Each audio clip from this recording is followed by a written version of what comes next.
जय हिंद, वंदे मातरम। स्वागत है आप सभी का जीएस विद आंसू पर। आज की ये वन शॉट की वीडियो बिहार एसआई पीटी पर भारी पड़ने वाली वीडियो है। हम 12 मिनट के अंदर ऐसे 25 प्रश्न को देखेंगे जो आपको दरोगा बनाने में काफ़ी हेल्प करेगा।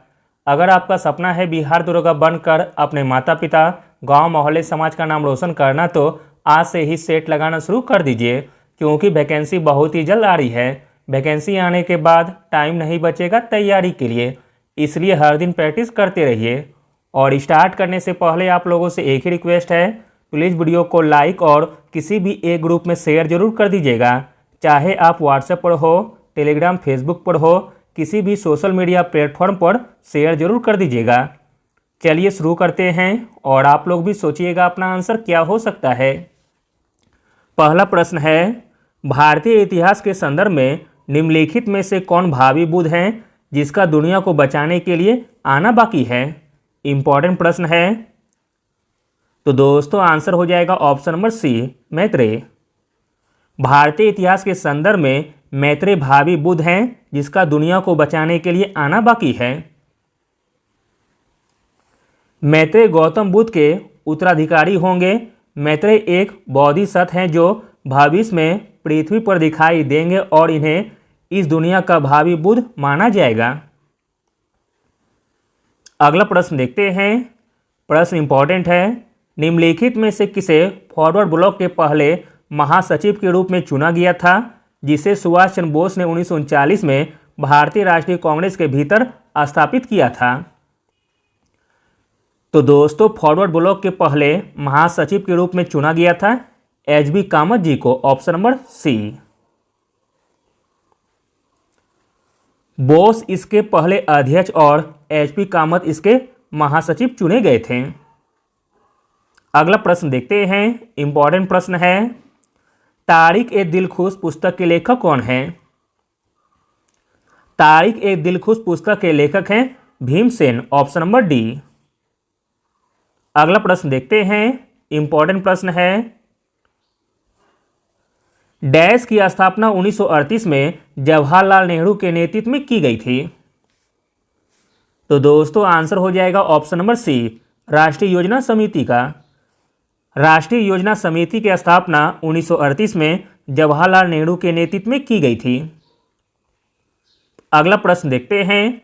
इंपॉर्टेंट प्रश्न है और पहले भी पूछा गया है एग्जाम में। निसी, आपातानी और बोकर जैसी भाषाएं व्यापक रूप से डैश में बोली जाती है। निसी, आपातानी और बोकर जैसे भाषाएं बोली जाती है अरुणाचल प्रदेश में, ऑप्शन नंबर डी। अगला प्रश्न देखते हैं। सेवा मुक्त हैवलॉक ब्रिज निम्नलिखित में से किस नदी पर बनाया गया है। सेवा मुक्त हैवलॉक ब्रिज बनाया गया है गोदावरी नदी पर, option number D. Havelock bridge old Godavari bridge का दूसरा नाम है। यह एक सेवा मुक्त पुल है जो भारत के आंध्र प्रदेश में गोदावरी नदी तक फैला हुआ है। अगला प्रश्न देखते हैं। मोस्ट इंपॉर्टेंट प्रश्न है, विश्व जल दिवस 2023 की थीम क्या है। विश्व जल दिवस 2023 की थीम है एक्सेलरेटिंग चेंज, ऑप्शन नंबर सी।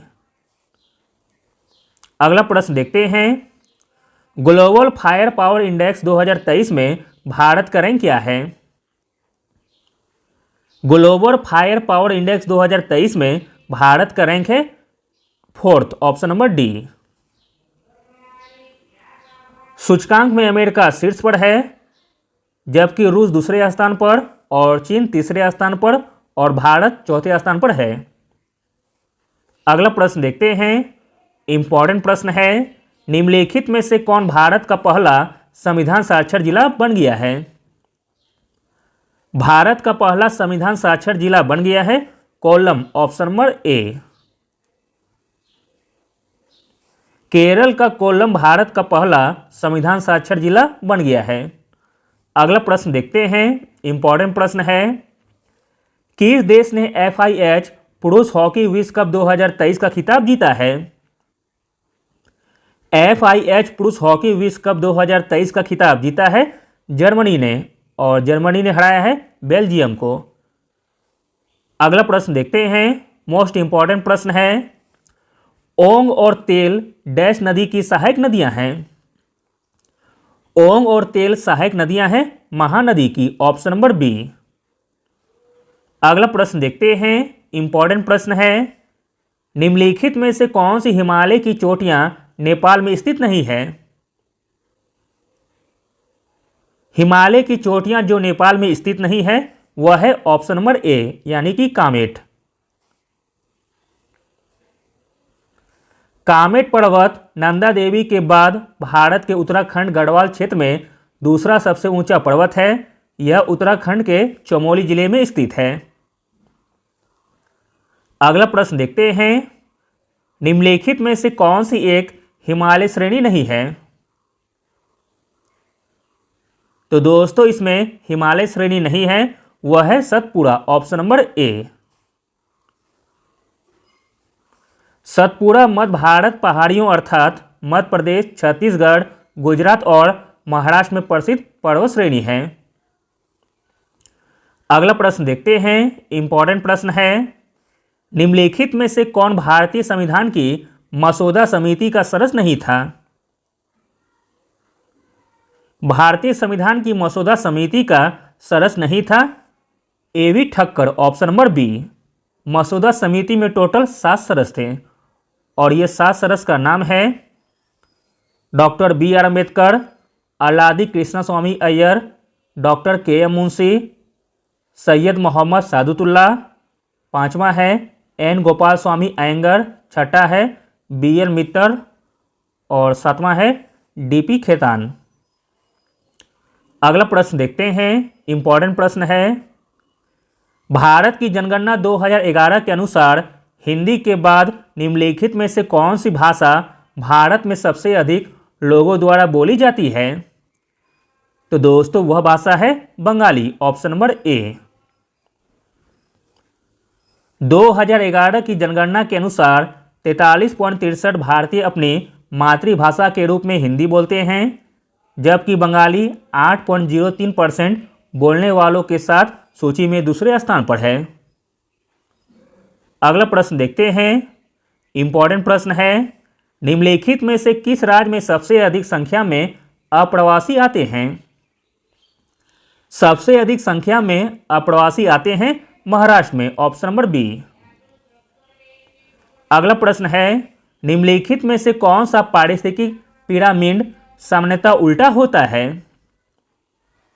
इंपॉर्टेंट प्रश्न है, जो पारिस्थितिक पिरामिड सामान्यतः उल्टा होता है वह है समुद्र में जीव भार का पिरामिड, ऑप्शन नंबर ए। अगला प्रश्न देखते हैं, घास में मौजूद एक विशेष प्रकार का कार्बोहाइड्रेट जिसे मानव द्वारा पचाया नहीं जा सकता है वह है। घास में मौजूद एक विशेष प्रकार का कार्बोहाइड्रेट जिसे मानव द्वारा पचाया नहीं जा सकता है वह है सेलुलोज, ऑप्शन नंबर सी। अगला प्रश्न देखते हैं, मोस्ट इंपॉर्टेंट प्रश्न है, माही सुगंधा डैश फसल की किस्म है। माही सुगंधा किस्म है, किस्म हो जाएगी चावल की, ऑप्शन नंबर बी। अगला प्रश्न देखते हैं, केरल गॉड्स ऑन कंट्री पुस्तक के लेखक कौन है। केरल गॉड्स ऑन कंट्री पुस्तक के लेखक हैं शशि थरूर, ऑप्शन नंबर ए। अगला प्रश्न देखते हैं, निक्टोफोबिया डैश का डर है। तो दोस्तों निक्टोफोबिया डर है अंधेरा का, ऑप्शन नंबर बी। अगला प्रश्न देखते हैं, इंपॉर्टेंट प्रश्न है, किस काल के दौरान उत्तरी भारत को आर्यावर्त के नाम से जाना जाता था। तो दोस्तों वह काल था वैदिक काल, ऑप्शन नंबर ए। वैदिक काल के दौरान उत्तरी भारत को आर्यावर्त के नाम से जाना जाता था। अगला प्रश्न देखते हैं, इंपॉर्टेंट प्रश्न है, बिहार की पहली महिला उप मुख्यमंत्री कौन बनी है। बिहार की पहली महिला उप मुख्यमंत्री बनी है Renu Devi, option number C. अगला प्रश्न है, बिहार का डालमिया नगर किसके लिए प्रसिद्ध है। बिहार का डालमिया नगर प्रसिद्ध है सीमेंट के लिए, ऑप्शन नंबर बी।